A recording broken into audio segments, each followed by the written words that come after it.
भाइयों और बहनों, इस इलेक्शन में सिर्फ 20 दिन बचे हैं और चॉइस मेरे और एंड्रू कोमो के बीच में है। अगर आप पहली बार इलेक्शन के बारे में जान रहे हैं तो ये है जो एंड्रू कोमो ऑफर कर रहा है। आज मेरे पास बिल्डिंगें हैं, प्रॉपर्टी है, बैंक बैलेंस है, बंगला है, गाड़ी है, क्या है तुम्हारे पास?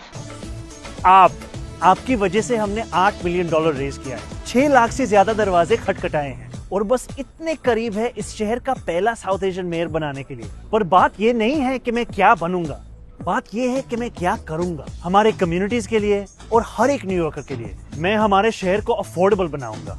न्यूयॉर्कर्स मुश्किल से अफोर्ड कर रहे हैं रोटी, कपड़ा और मकान। मैं ये सब बदलने के लिए लड़ रहा हूँ, rent free buses, universal child care और सस्ती ग्रोसरीज के जरिए।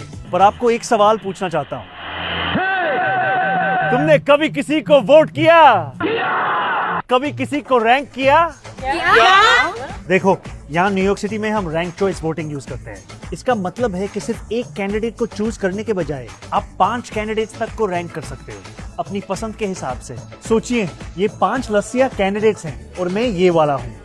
ये सिस्टम ऐसे काम करता है। सबसे पहले फर्स्ट चॉइस वोट्स काउंट होते हैं। जिस कैंडिडेट के वोट सबसे कम होते हैं उसे हटा दिया जाता है। लेकिन अगर वो आपका पहला चॉइस था तो आपका वोट खत्म नहीं होता है, वो आपके नेक्स्ट चॉइस को चला जाता है।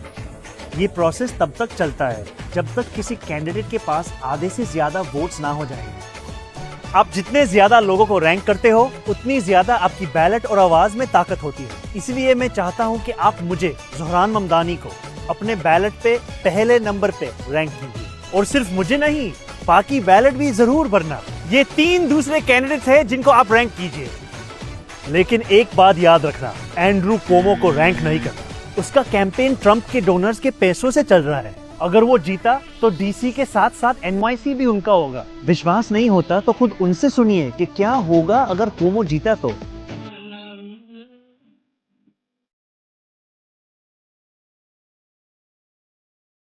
बिलियनियर्स के पास ऑलरेडी सब कुछ है, अब आपका टाइम आ गया।